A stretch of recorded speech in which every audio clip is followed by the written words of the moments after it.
Welcome, everyone, to May's Missouri Open Door Technology Series. This week's topic is Parenting Made Easier, Tools, Strategies, and Supports. And it will be presented by Emily White from Missouri Assistive Technology. I am Catherine Reagan, and I represent the University of Missouri, Kansas City Institute for Human Development. Today, you'll have an overview of Missouri No Wrong Door, and then Emily will take it away with adaptations and accommodations for parenting at home and in the community. So No Wrong Door, it is a partnership that is focused on transforming the way people access services in the community to support individuals and caregivers in making decisions based on complete and accurate information about their options for anyone who's seeking long-term services and supports, regardless of their age, income, and disability. Our partners are listed on the right side of your screen, and today you see UMKC's Institute for Human Development and Missouri Assistive Technology.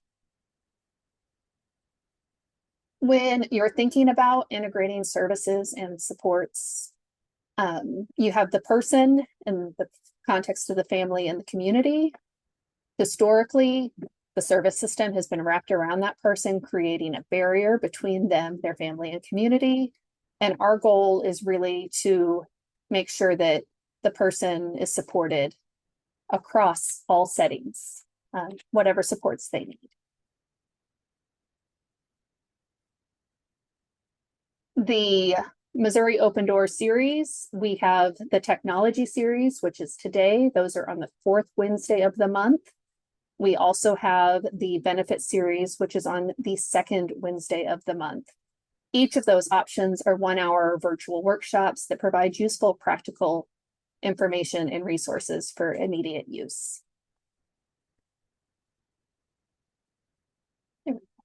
So when you think about community living, that's kind of the domain we're focused in, as well as daily life. But what is charting the life course? It's a framework and a set of tools to help you think differently about your vision for a good life, have high expectations, and integrate multiple types of supports. It helps you organize your ideas, your visions, your goals, as well as problem solve, navigate, and advocate for support. Back to community living, you're looking at living options, transportation, your neighborhood and community across the lifespan. So from infancy all the way through aging. When you think about integrated supports, you're looking at someone's personal strengths and assets, their relationships, the technology they may use, the community resources, and then anything for which they may be eligible. And with that, I will hand it over to Emily. Thank you. So I am a program coordinator with Missouri Assistive Technology, and I'm going to talk about parenting made easier, tools, strategies, and supports. Before I start talking about very specific devices, I just want to let you know that some of these are designed specifically for parents with disabilities, and other devices are things that are commercially made just for supporting any parent and can be used in creative ways by parents with disabilities. For transportation and travel, it can be really helpful for parents who have limited mobility to use things like swivel car seats. If you see the top two car seats, they can both be unlocked to swivel around to the side so that you do not have to reach as far into the car to get the child out or to get the car seat out or the child buckled or unbuckled. Swivel car seats also allow for more flexibility when traveling, maybe in an airplane if you're allowed to bring the car seat. And then there are additional booster car seats that can be taken in airplanes for older children.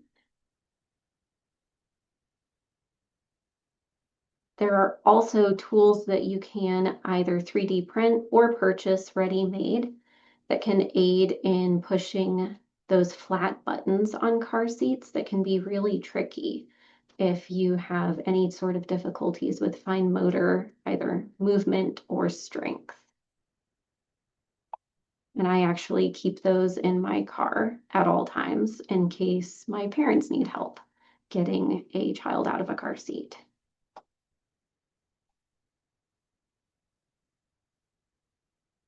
Additional supports for mobility include strollers that can be designed for one-handed steering. These are not necessarily specifically made for parents with disabilities, but if you have one arm that you are able to use better than the other, a one-handed steering stroller will be more useful. They can also be used by wheelchair users, and there are some wheelchairs that have either ways to attach a car seat or a stroller, or already have a child seat attached. And these are just a few examples. There are a lot of examples out there. Not all of them are commercially made. Some are projects that maybe people have created but haven't gotten the funding or the support to manufacture commercially yet. Another product that really can help people with managing baby care tasks, especially, is the lap baby harness that can be used to help hold a baby on your lap in a wheelchair. And that's pictured on the top left.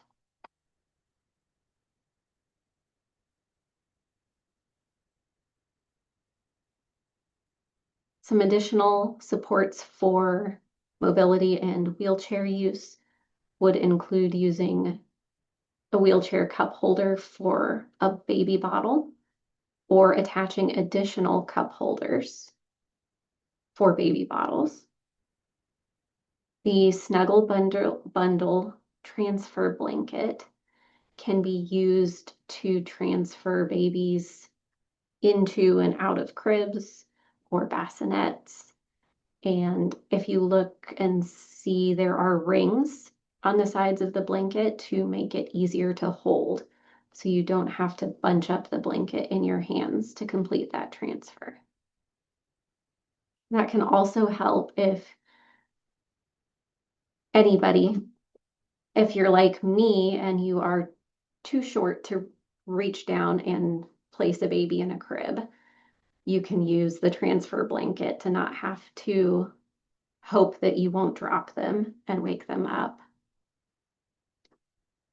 The active hands grip aid can be used to have a more secure grip on a stroller or a car seat, anything that you need to hold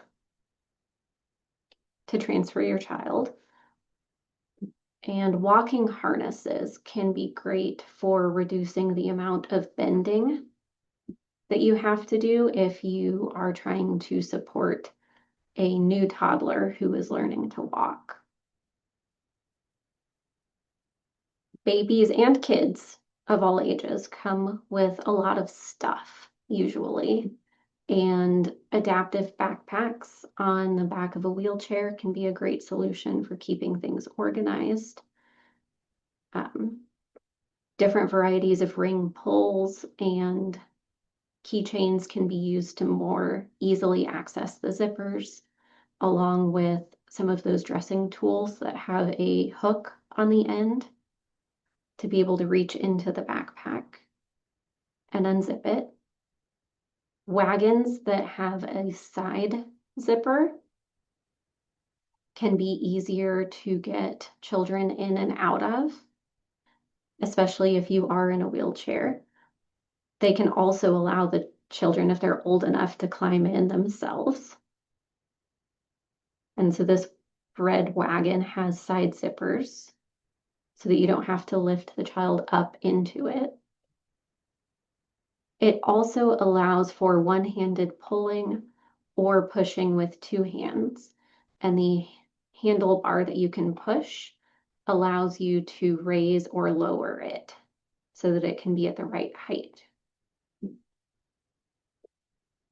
There are also car seats that can transition into strollers, which reduces the need for multiple items and gives you multiple heights that you can use and the option to not have to put multiple pieces together to end up with a stroller. For baby wearing, these are just two examples. The lap baby harness that I mentioned along with the wheelchairs can be really useful if you are using a wheelchair. And then other either front or back baby carriers can be very helpful to have your hands free to be able to complete other tasks or use a white cane.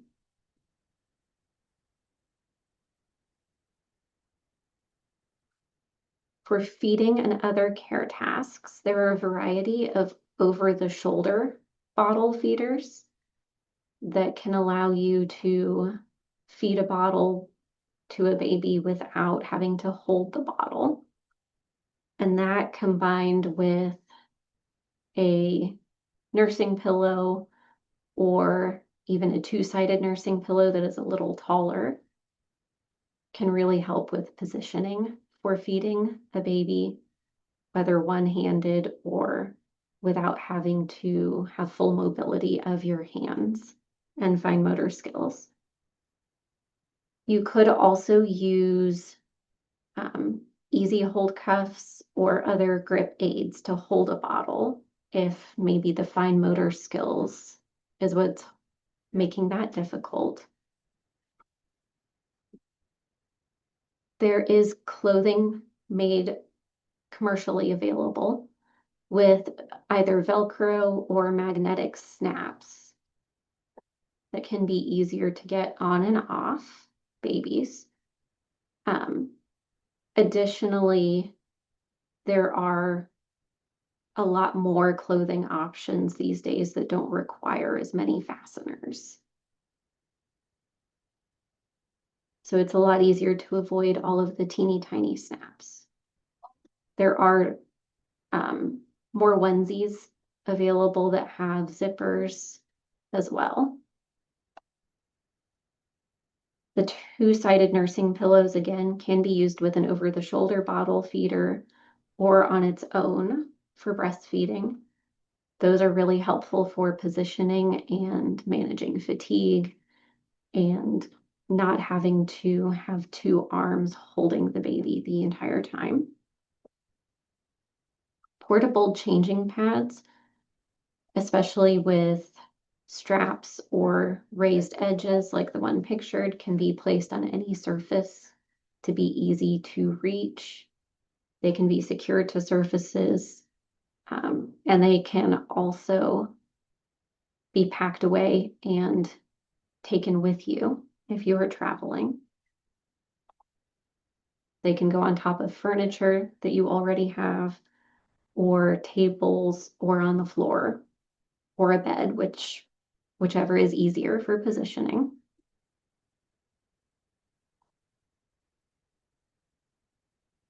For more feeding and positioning, clip-on high chairs have been really useful in my family because they don't have the same footprint that a wheelchair does or that a high chair does. So it is easier for those who use wheelchairs to get around the kitchen if the high chair isn't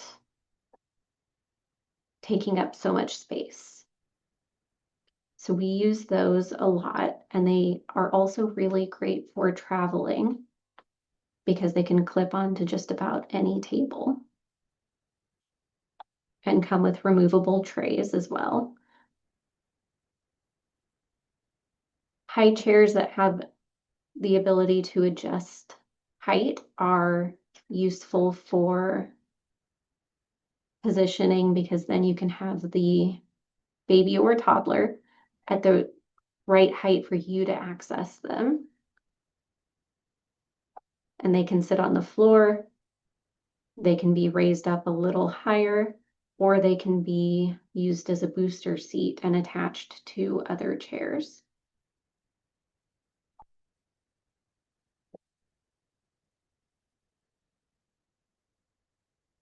For more care tasks, an automatic fingernail cutter, like the little nipper, can be really useful if maybe you struggle with the strength to use regular nail clippers or the fine motor skills. One of the hardest things about babies is keeping their nails short so they don't turn into claws that they then scratch themselves with. But it can be challenging and a little bit scary to keep those nails short and trimmed. And the little nipper is able to do it automatically for you. And it's quiet. It has a pod that you can set it in so that you don't have to hold it. And it is safe for children. There is also an adult size as well.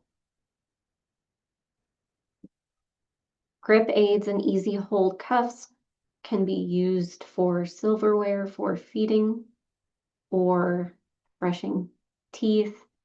They can be used with hairbrushes, and a few other things. They are really helpful, especially when maybe you're having to hold the child and complete these care tasks or complete multiple steps. They can help you hold on to the tools and not lose track of them. Pacifiers with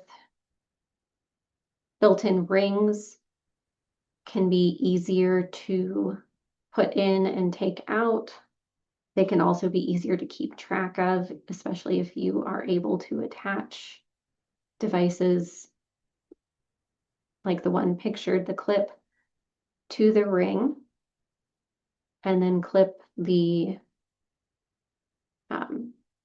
attachment to the baby's clothing or to a bib or to a blanket so that the pacifier doesn't get lost or thrown across a room or dropped, especially if you're in a busy environment where you might not notice right away, or you might not be able to find the pacifier again.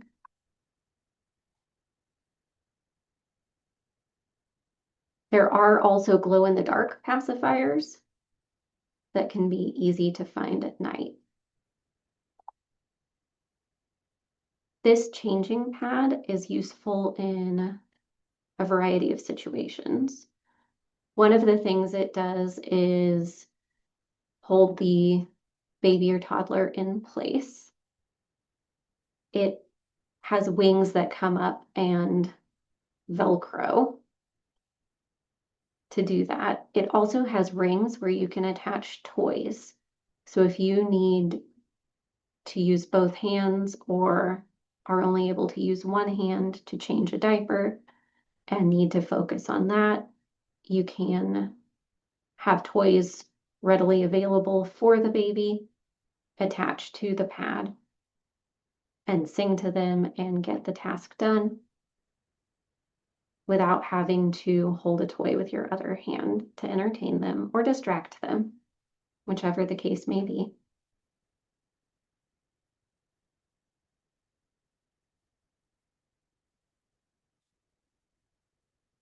Adapted bassinets and cribs can include side opening bassinets and cribs. The bassinet pictured at the top left opens with two zippers and can be placed right up next to a bed so that you don't have to get out of bed and complete that transfer for yourself to go get your baby in the middle of the night. It also can be easier to put a baby in, especially if you are not able to reach up to get over the sides of a crib, or if you aren't maybe could step on a step stool to reach over the sides of the crib, but then are not able to lower the baby all the way. This could be a good alternative. Side opening cribs, like the one pictured at the top right, have doors that open to the sides. These can make it easier to place the baby in the crib if you are in a wheelchair or have other limitations that make it difficult to place the baby in a normal high-sided crib. These are really easy to find items that can make a big difference. The side opening wheelchair accessible cribs do come with locks, so they are secure and that the child isn't going to be able to figure out how to get out of them right away. Although it always happens eventually, it's usually when they're older. And then the side zip travel bassinet or pack and play at the bottom left can be easier to get a baby in or out of, or a toddler, because you don't have to be able to reach over the sides again.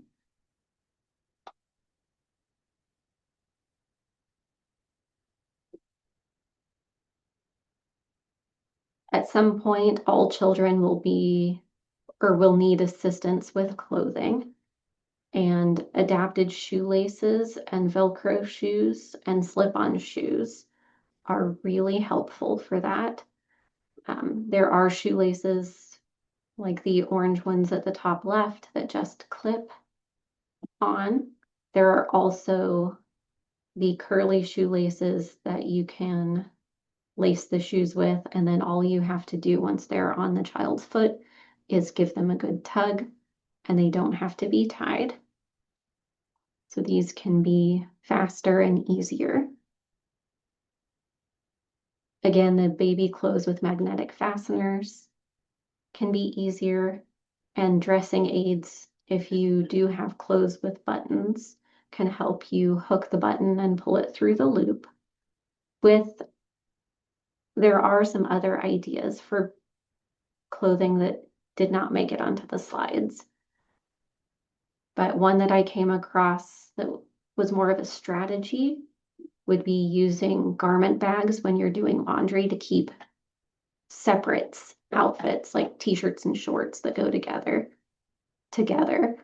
so that you don't have to spend as much time or energy matching them up again. And this can help if maybe you don't see the patterns on the clothes or the colors on the clothes, or if you have just limited stamina and deal with fatigue, it can be a way to avoid having to match all of those clothes.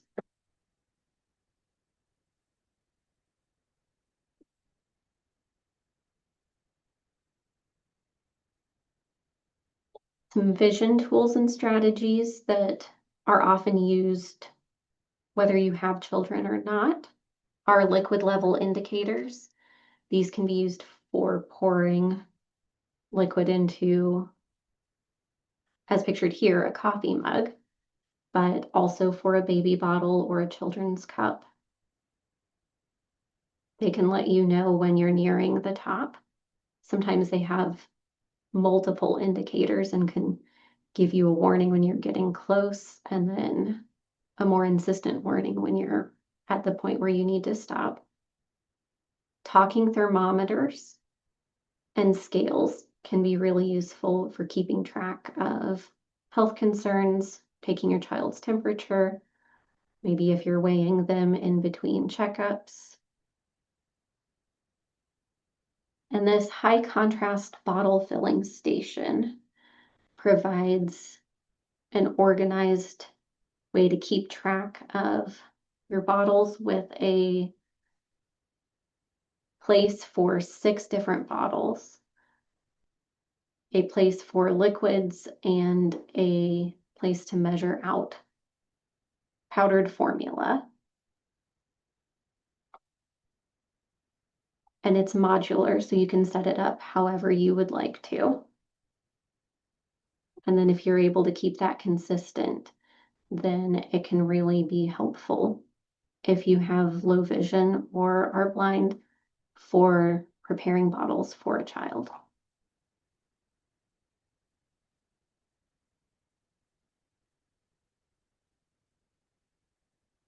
Some other strategies and the tools that help implement them that I've known people to use include Braille label makers and tags.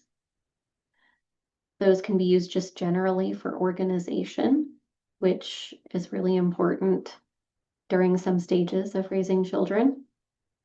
You can label all of the drawers where you're keeping things, or label maybe the cubbies if you want to make sure your children are putting things away in the correct spot when you're teaching those skills.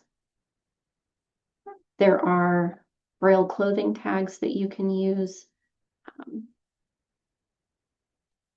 There are also bells that you can attach to clothing or shoes that can help you keep track of where your child is using sound. And there are light up shoes with exceptionally bright lights that can also be helpful for this. I have known parents who have used these at the park to help keep track of their kids. And as always, there are options for a leisure harness, whether attached to a backpack or directly to the child, as pictured here. This one is more of a harness. And these can be useful for keeping track of your children in public and making sure that they are close to you.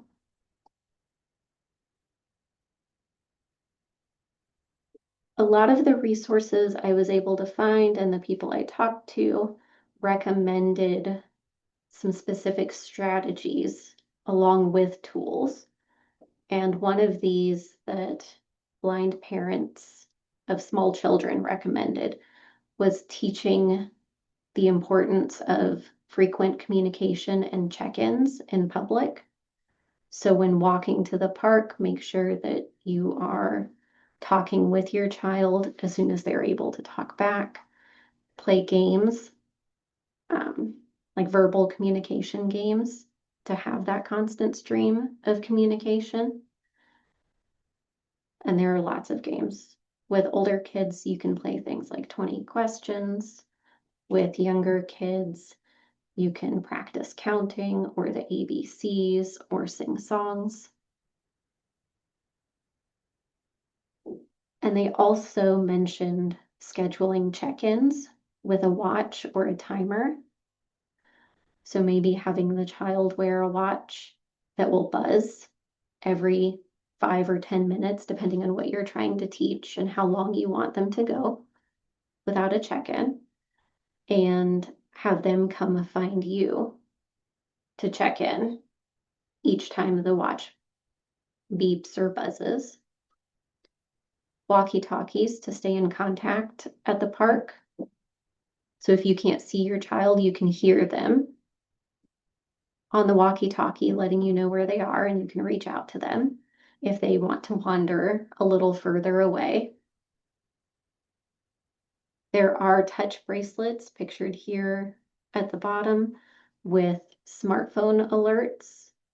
Each of those bracelets has just one button that will connect to a smartphone app. And if you press the button, it will send an alert to the phone. So teaching children to use those. And then wearable bells that can be attached again to shoes or sewn into clothing can be really useful as well. And one thing I saw over and over was that it is important to teach direction words and these strategies explicitly, so that you can rely on your child knowing these things and how to use these strategies.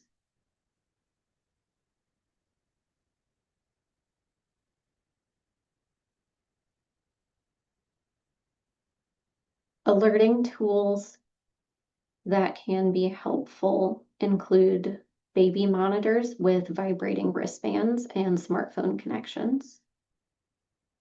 These can be used if you maybe are not going to hear a baby monitor. You can feel the vibration on a wristband and get a smartphone alert. Other alerting systems like motion cameras and doorbell flashers can help you know if someone's at the door or if your child is leaving the house, you can get an alert. These can also be useful for parents with pools. If you have a gate around the pool and you want to know if the gate is being opened or if a child is going outside. And there are voice activated monitors as well that can just activate an alert with the sound of a baby crying or fussing, or a small child calling out for a parent in the middle of the night. And some accessibility features on smartphones can also, they say that they can be taught to recognize the sound of a baby crying and alert another device that you may be wearing that could be paired with the phone, like a smartwatch.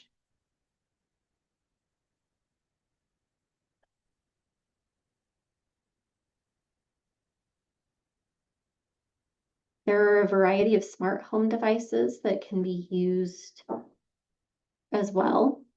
Smart plugs that can be controlled with apps or other smart home devices and voice assistants can be used for environmental controls. You can set timers for lights to go on and off. There are motion detector lights that you could install in a hallway so that if you get up in the middle of the night, they will turn on automatically if you go down the hall. And there are sound machines if your baby needs a sound machine to sleep or if you want them to use one that can be controlled from your smartphone as well.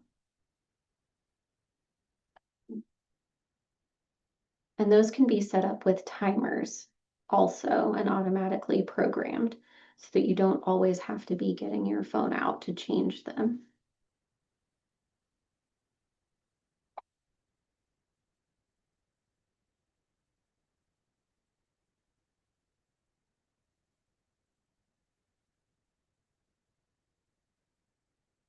There are a variety of devices that can be useful when childproofing a home. One of my favorites is the chair locks pictured here that can lock a chair to a table to keep it from tipping over if a child pulls up on it to walk. Door and window locks and cabinet locks. There are a variety of drawer locks as well. There's a child proofing and child lock kit shown at the bottom left. And which one you choose definitely depends on what your fixtures are in your home and what you are trying to keep the kids out of. This is another area where you could use motion detectors and alarms for safety. And those can be set up to indicate with flashing lights or sound. And there are some wheelchair accessible baby gates as well.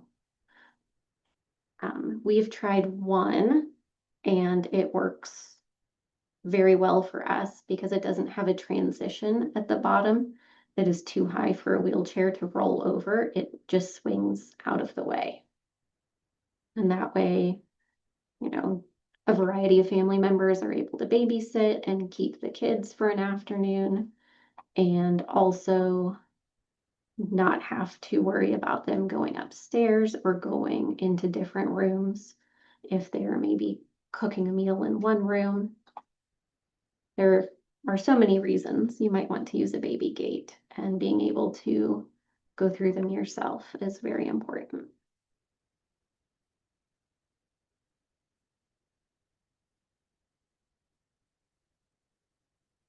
One area that maybe doesn't get brought up as often as it should is communication tools and strategies. When you have children and send them to school, you might end up in a situation where you need to advocate for accessible documents or communication strategies from your child's school and use some of these tools. You could use a video relay service if you use ASL, or real-time captioning in a parent-teacher conference. Again, you can have request an ASL interpreter or use an AAC device during a parent-teacher conference or meet the teacher night open house. You may need hearing assistive technology at a school program or a school play. You may need accessible documents and electronic communication from the school, and you may use your own braille display for accessing your child's work online, looking at their school pages, because if kids continue to have to complete a lot of their work on laptops, then parents will need to be able to check in and make sure that they're doing their assignments or potentially help with homework.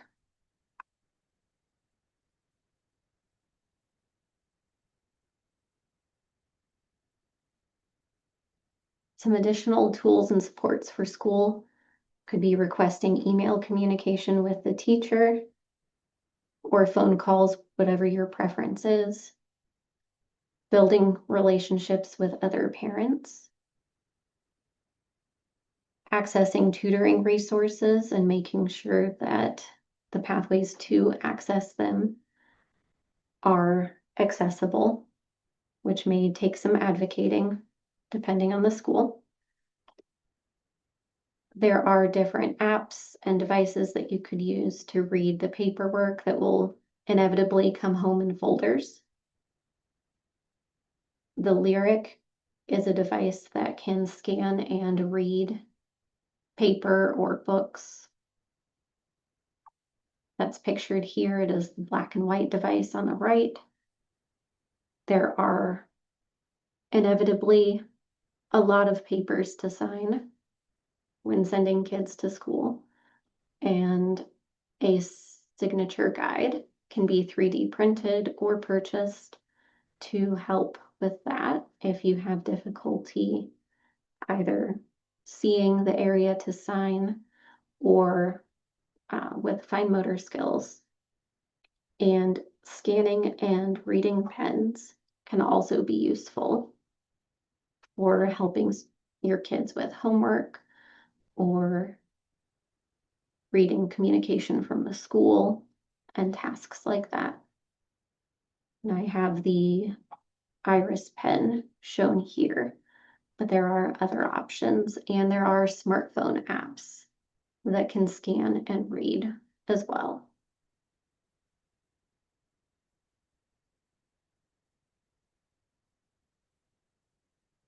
And finally, there are a lot of devices out there that can help with the fun side of parenting and recreation and play. There are tactile and braille coloring books, easy hold universal cuffs that can be used for art projects, coloring, drawing, practicing writing letters and numbers, or playing with action figures.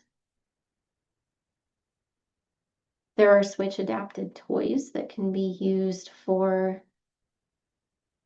playing with toys even from a distance or with limited mobility. And there are hiking wheelchairs and a variety of maybe off-road strollers and wheelchairs that can be used for exploring the outdoors together. And there are also wireless call buttons that can be used to give your child a little bit more independence in another room. But then you can communicate your need for them, or they can communicate that they need you urgently, and you can go to them. And these can be switch adapted as well. So these were a lot of the tools and strategies. Some of the supports that are available, and I can send out links later if anybody is interested. There are a lot of parenting groups online for parents with disabilities. There are podcasts and groups, and the National Federation of the Blind has a group specifically for blind parents who are able to connect with each other and share stories. And there are so many ways to connect and a lot of supports out there. If anybody has any they know of or any devices or strategies they'd like to share, feel free to speak up or put anything you want in the chat. And if you have any questions. Thanks, Emily. If anybody, this is Catherine, if anyone wants to use the chat to ask questions, or feel free to take yourself off mute. As a reminder, I don't think I said at the beginning, we did record this session, and so it will be available. You'll get a link to the recording and accessible version of the slides. But if you have any questions, comments, please feel free to come off mute, use the chat. And it's okay if you don't have anything, or if you think of something later. As a reminder, the benefit series is the second Wednesday of the month, so that next meeting will be June 10th, and its focus is on Centers for Independent Living. Our next technology series mod will be on June 24th, and it is focused on removing barriers to computer access. Everything stays consistent until November, and then things got scooched up a little bit because of holidays. So you will notice that the November meeting is earlier in the month than typically scheduled. You can access the Charting the Life course framework and tools at lifecoursetools.org.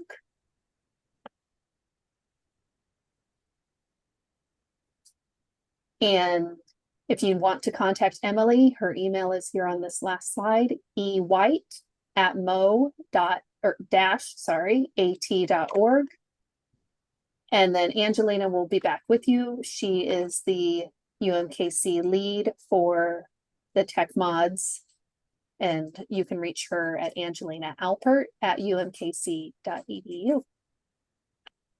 Again, if you have questions, feel free to come off mute. If you have comments, you do see a couple in the chat. This has been very informative, and that the child harnesses are useful at airports, especially with toddlers when flying. I've definitely chased toddlers through airports.